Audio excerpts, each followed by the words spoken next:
Bonjour à toutes, bonjour à tous. Je suis ravie de vous retrouver sur le plateau d'une semaine en Lorraine. J'espère que vous allez bien et que vous êtes prêts à découvrir ce qui a fait l'actualité de notre région Lorraine durant ces derniers jours grâce aux reportages de vos télévisions locales. Au sommaire de cette émission, du temps pour une association contre un permis de conduire. C'est une nouvelle initiative de la ville de Thionville. Bosch Service Solutions s'installe à Frémin-Merlebach en Moselle-Est. Visite à venir avec TV8. Une première dans les Vosges, l'ouverture d'une unité de consultation de médecine généraliste pour sourds et malentendants à l'hôpital d'Épinal. Vous avez du temps et vous voulez vous rendre utile. Dans ce cas, les sapeurs-pompiers n'attendent que vous. Reportage à suivre à Sarreguemines. Les entreprises locales qui prospèrent et défient les lois de la mondialisation, il en existe. C'est le cas du comptoir des boulangers-pâtissiers de Lorraine. Et puis zoom sur le bib gourmand qui récompense les restaurants à l'excellent rapport qualité-prix comme la table d'Angèle à la Bresse dans les Vosges. Et enfin, nous découvrirons la team Lorraine et Cyril Graf, champion du monde de tir. Mais débutons cette émission avec l'appel de la CFDT qui aura été entendu. Le transport de marchandises a été paralysé cette semaine sur les autoroutes A320 et A4, notamment au péage de Saint-Avold, où les routiers filtraient le trafic et bloquaient les camions, ce qui bien sûr a engendré pas mal de problèmes de circulation. En jeu, 5% de revalorisation de la grille de salaire à Saint-Avold. TV8 a recueilli les réactions.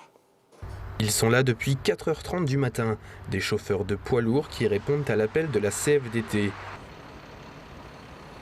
L'enjeu, 5% de revalorisation de la grille des salaires applicable dans le transport de marchandises. Écoutez, il n'y a pas de changement depuis, sauf que normalement on devrait avoir une réunion au ministère demain pour être reçu, en espérant que les patrons à ce moment-là reconnaîtront nos doléances et que nos demandes de 5% de revalorisation des grilles de salaire marchandises, qui sont d'ailleurs sur 3 ans, puisque ça fait 3 ans qu'il n'y a pas eu d'évolution de salaire, seront entendues une fois de plus et qu'il y aura au moins une proposition décente et consultable de leur part. Après une mobilisation des chauffeurs de bus jeudi dernier, les routiers veulent appuyer leurs revendications en misant sur une démonstration de force. Pour l'instant, on n'a pas défini la fin. C'est bizarre, tout à l'heure on a entendu à la radio qu'on allait partir à midi, mais nous on n'a encore pas décidé quand est-ce qu'on s'en irait. Alors on voit que quand même ça fait quand même un énorme bouchon, vous avez pu le constater vous-même, et c'est uniquement les professionnels de la route qui sont barrés. On ne touche surtout pas aux automobilistes, aux simples usagers de la route, et on restera là jusqu'à ce qu'on juge qu'il est peut-être temps de partir pour éviter peut-être d'embêter tout le monde en fin d'après-midi. Une fois l'autoroute bloquée, la circulation des poids lourds devient particulièrement compliquée. La traversée de Hombourg leur étant interdite, les chauffeurs ont le choix entre faire demi-tour, passer par Falsbourg avec un grand détour, ou prendre leur mal en patience et attendre que le trafic ne revienne à la normale. C'est une initiative qui a vu le jour il y a quelques mois à Thionville, la bourse au permis de conduire. Elle s'adresse aux jeunes thionvillois de moins de 26 ans qui ne parviennent pas à financer leur formation pour l'obtention du code puis du permis. En échange de cette bourse, 70 heures de travail seront dues à la ville ou à une association partenaire. Mirabel TV nous présente cette belle initiative. À 19 ans, Younes passe bientôt son permis, alors il entame ses toutes dernières heures de conduite avec son moniteur d'auto-école. N'oublie pas, on va vérifier donc la partie ville, donc toutes tes intersections, priorité à droite, c'est le passage. Des cours qui ont été financés par la mairie de Thionville à hauteur de 50%, car Younes a gagné une bourse au permis de conduire, et sans elle, il n'aurait pas pu s'offrir ce précieux sésame au coût minimum de 1 200 €. C'est difficile pour moi de trouver un emploi parce que j'ai des emplois du temps qui ne sont pas flexibles et que je tiens vraiment à payer mon permis moi-même. Nous retrouvons Younes une heure plus tard au siège social de l'association Apsis Émergence. Bonjour. Depuis quelques semaines, il vient régulièrement faire le point avec le directeur sur la création du futur logo de l'association. Car en contrepartie de la bourse, Younes doit effectuer ici 70 heures de bénévolat. Il y avait une double dimension, c'est-à-dire pouvoir permettre à un jeune de découvrir un secteur d'activité ou même de pouvoir commencer à confronter ses compétences acquises en milieu scolaire. Et puis la possibilité aussi pour lui d'être dans un parcours d'autonomie, à savoir la possibilité de pouvoir passer le permis de conduire assez tôt dans son parcours. Une mission civique, loin d'être vécue comme un fardeau par le jeune homme, étudiant en DUT. Au premier abord, le travail qu'il me donne, il m'intéresse vraiment parce que ça rejoint mes études, donc c'est encore un plus à faire valoir sur le CV. Et puis je suis assez autonome. Comme Younes, 15 autres jeunes ont bénéficié de cette aide financière, basée sur des critères stricts et encadrés. Objectif, aider à mener à bien des projets professionnels ou encore de formation. C'est exigeant, c'est un contrat passé entre le jeune et les institutions, entre le jeune et l'association, et donc ça les implique forcément, et ça construit les citoyens finalement. Younes a mis en place une véritable implication dans son projet, pour preuve l'obtention très rapide de son code de la route et son assiduité aux heures de conduite. Selon un diagnostic, une majorité de jeunes auraient des difficultés à payer leur permis de conduire, un manque de mobilité qui est un frein parfois à la réalisation de leur projet de vie. Et si vous êtes dans la même situation, je vous invite à vous rendre sur le site internet de la mairie de Thionville pour tout savoir sur cette bourse qui s'élèvera au maximum à 700 €. Bosch Service Solutions s'installe à Frémin-Merlebach. La centrale d'appel était implantée à Forbach depuis 2000. C'était d'ailleurs la première du genre en Moselle-Est. 200 salariés en période de pointe avec les intérimaires.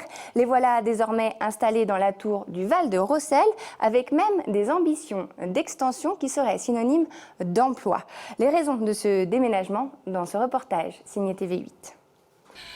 Un espace lumineux sur 2 étages, plusieurs salles de réunion, du mobilier neuf, un design épuré. Welcome to Bosch Service Solutions. À contre-courant des implantations au Maghreb et en Afrique noire, le retour des centres d'appel en France et 7 exemples d'implantation à Frémin-Merlebach. C'est un petit clin d'œil de l'histoire parce que je me rappelle de beaucoup de journalistes qui croyaient vilipender cette industrie en disant que c'était les usines du 3e millénaire. Je pense que c'est en effet des usines. On y apprend beaucoup de choses. Il faut des ouvriers spécialisés. Et en l'occurrence, c'est des industries très fortement consommatrices de main-d'œuvre. Alors, pour les collectivités, en général, il faut qu'elles donnent dans un premier temps avant de recevoir, puisqu'elles aident souvent massivement pour l'aide à l'installation.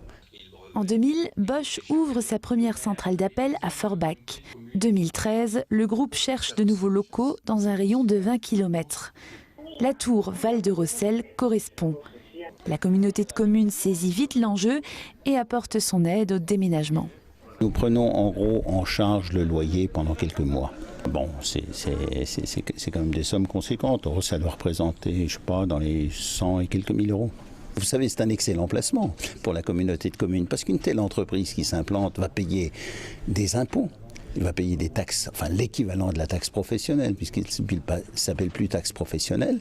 Donc on va payer l'équivalent de la taxe professionnelle. Et ce que nous avançons là pendant quelques mois va nous être remboursé de nombreuses fois à travers les impôts que va payer cette entreprise. Ce qui a d'abord séduit le groupe Bosch, ce sont les locaux, grands et disponibles immédiatement, avec un service de garderie et de restauration. L'ancienne tour des Houillères accueille déjà 2 autres centrales d'appel. Le parking également gratuit et la proximité avec les axes autoroutiers. Objectif, l'amélioration des conditions de travail et un recrutement plus ciblé. Il y a une tradition de langue dans la région, notamment à la proximité de l'Allemagne. On a aussi un certain nombre de personnes qui parlent des langues des anciennes républiques soviétiques, je veux dire, ou de Pologne, due à une immigration d'avant-guerre, avec des enfants ou des petits-enfants de personnes et qui parlent encore certaines de ces langues. Et puis plus généralement, des jeunes qui ont fait des études ou qui ont pu faire des échanges ou apprendre les langues quand ils étaient petits, mais notamment l'allemand. Car le groupe veut devenir leader mondial du marché. Les services vont de l'assistance en cas de panne à la télésurveillance, en passant par les hotlines et la gestion des médias sociaux. Aujourd'hui, on occupe 2 étages, le 6e et le 5e, et le 7e dans ce tour-là, avec à peu près 200 postes. Et on aimerait bien encore s'agrandir et on a la possibilité encore de se développer dans le tour. On espère, mais pas dans 20 ans, plutôt dans 5 ans, déjà d'ouvrir, alors dans les prochaines 1, 2, 3 années, d'ouvrir le 3e étage et agrandir jusqu'à à peu près 300 places. C'est l'idée. Avis aux demandeurs d'emploi, soyez à l'écoute, des offres pourraient bientôt tomber. Pour ceux pour qui une consultation médicale est souvent synonyme de stress, de flou ou encore d'incompréhension, voici une initiative qui a du bon. C'est une première dans les Vosges, à l'hôpital d'Épinal, l'ouverture d'une unité de consultation de médecine généraliste pour sourds et malentendants. Elle permet une meilleure prise en charge, une intimité et le respect du secret médical. Au-delà du confort apporté, il s'agit aussi d'assurer la compréhension des prescriptions, comme nous le démontre Vosges Télévisions. Centre hospitalier Émile Durkheim d'Épinal, mercredi dernier, dans un algéco provisoire, une première vosgienne et encore trop rare en France. Stéphane, sourd profond depuis la naissance, va dans quelques secondes bénéficier d'une consultation médicale en langue des signes et sans interprète.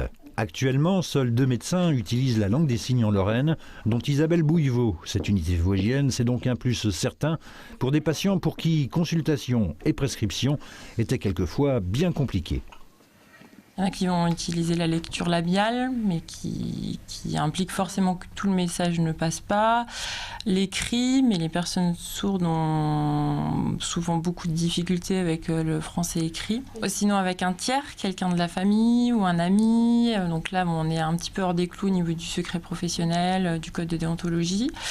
L'autre possibilité, c'était de faire appel à un interprète en langue des signes, en sachant qu'il n'y en a pas assez sur la Lorraine, que c'est à la charge du patient sourd et que ça ramène quand même toujours un tiers dans la consultation. C'est pas toujours évident pour certaines consultations médicales.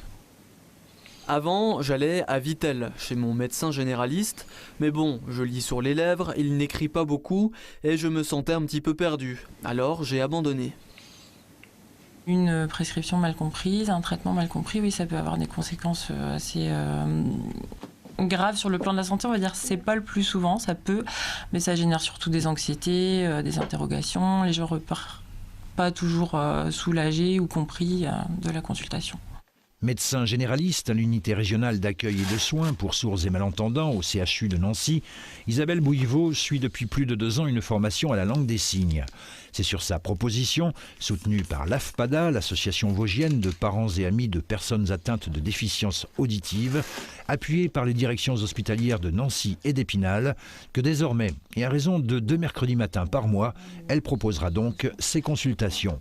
Quant à ce que cela apporte tant aux patients qu'aux médecins, moi, je suis soulagé. La langue des signes, c'est plus clair. Avant, quand mon docteur parlait, j'avais du mal à lire sur les lèvres. J'étais bloqué. Parfois, je ne comprenais pas les bonnes choses.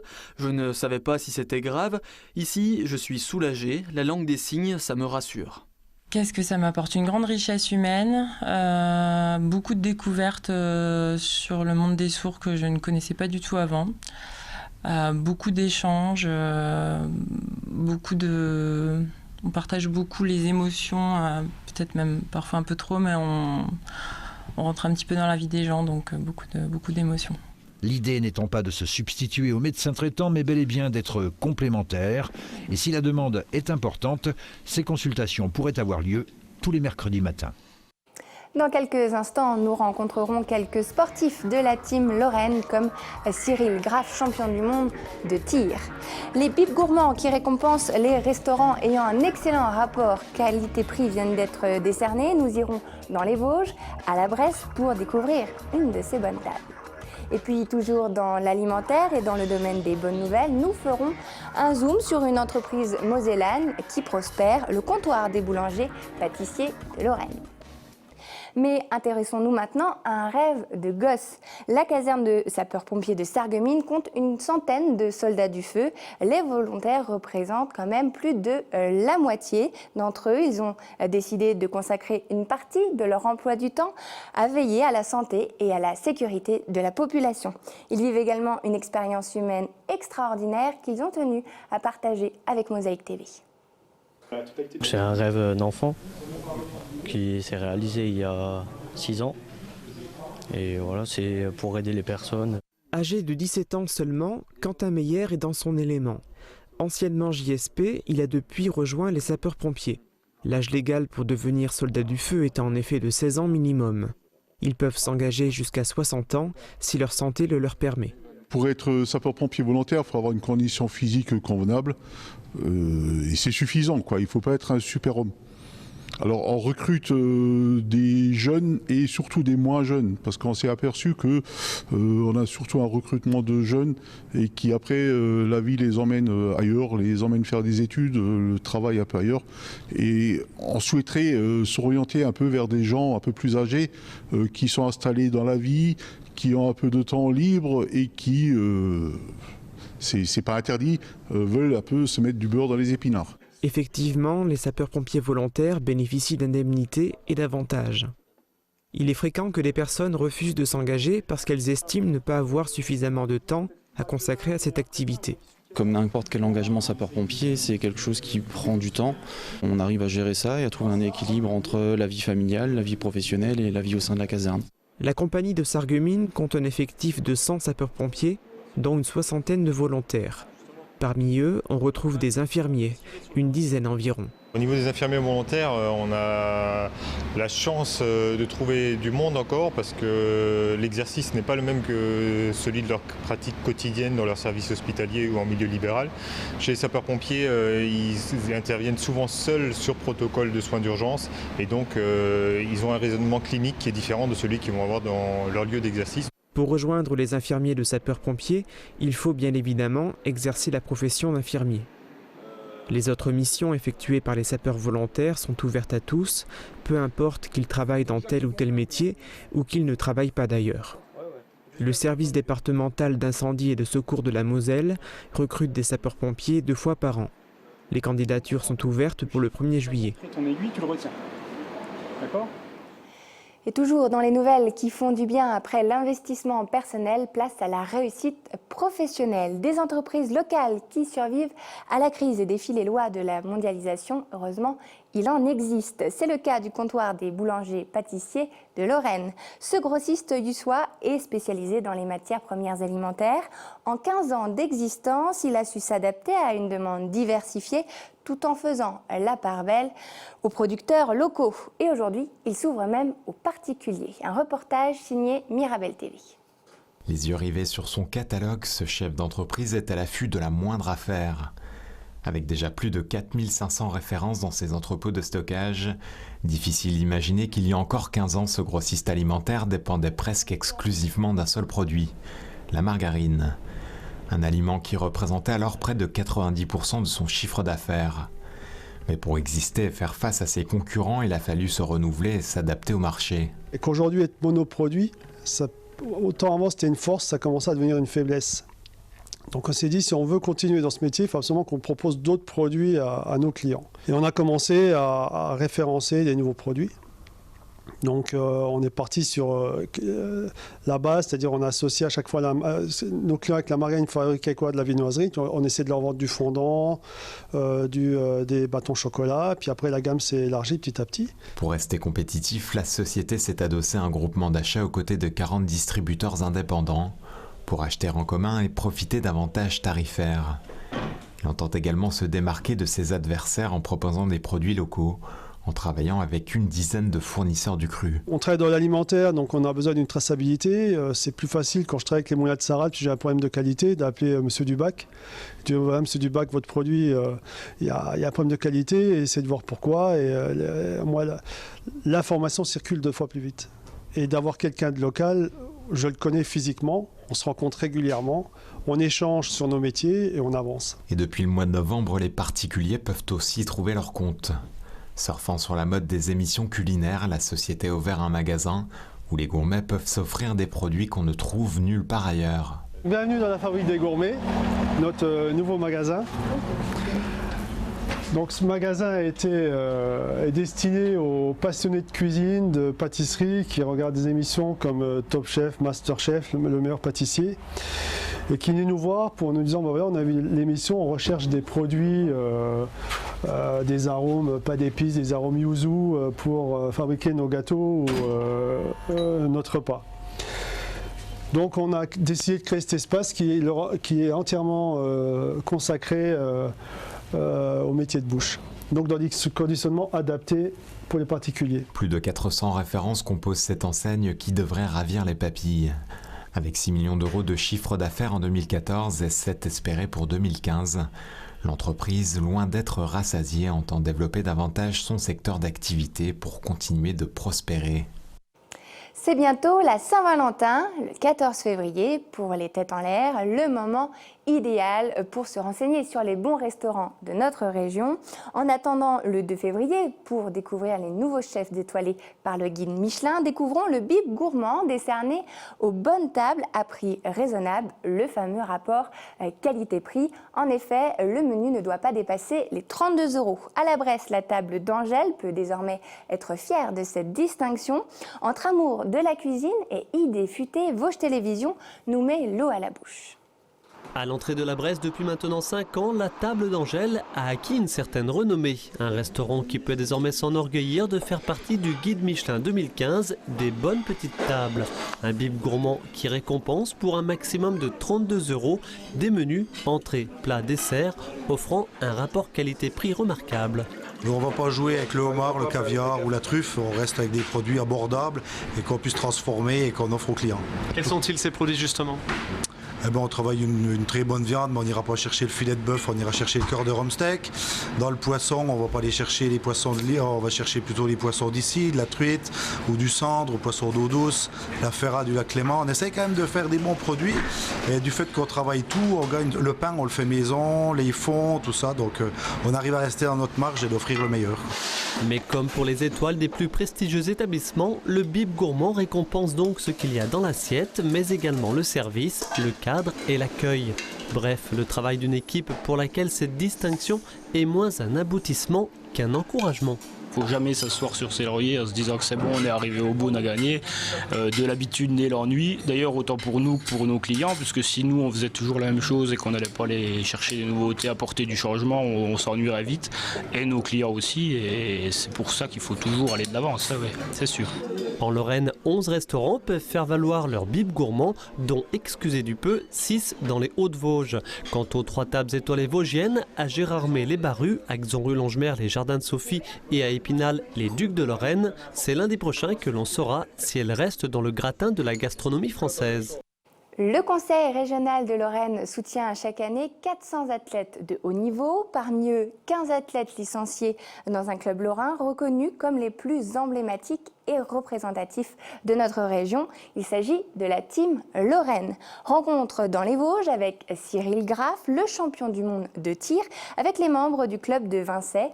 Au programme entraînement, conseils, séances de questions-réponses, mais aussi dédicaces, mais aussi interview au micro de My Lorraine.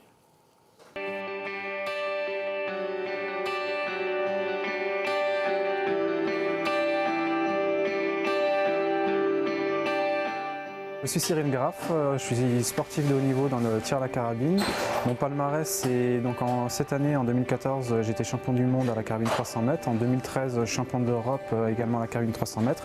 Et j'ai terminé 4e des Jeux Olympiques de Londres. Et je suis également membre de la Team Lorraine depuis cette année. On est ambassadeur de notre sport. Et donc pour moi, ça permet de faire découvrir le tir sur la région Lorraine au travers diverses actions. Comme aujourd'hui, là, je participe à un entraînement avec des jeunes où je peux leur apporter mes connaissances et mon parcours sportif au sein du haut niveau.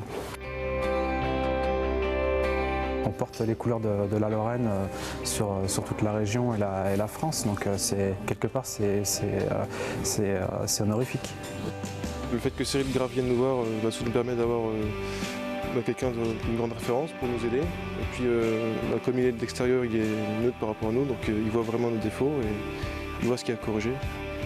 Mais alors, la sentir, ok, mais il ne faut pas que tu exerces une pression autre que verticale. Voir un champion du monde, ça impressionne toujours un petit peu, mais on ne fait pas voir. Votre installation, donc la carabine doit être dans cette zone ou plus bas.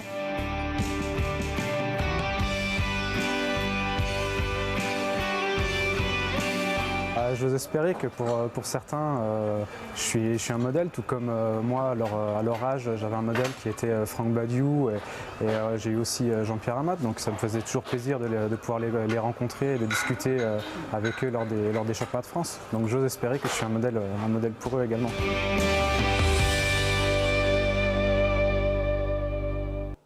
Une semaine en Lorraine, c'est déjà terminé. J'aurai le plaisir de vous retrouver la semaine prochaine pour découvrir encore toute la beauté de notre région.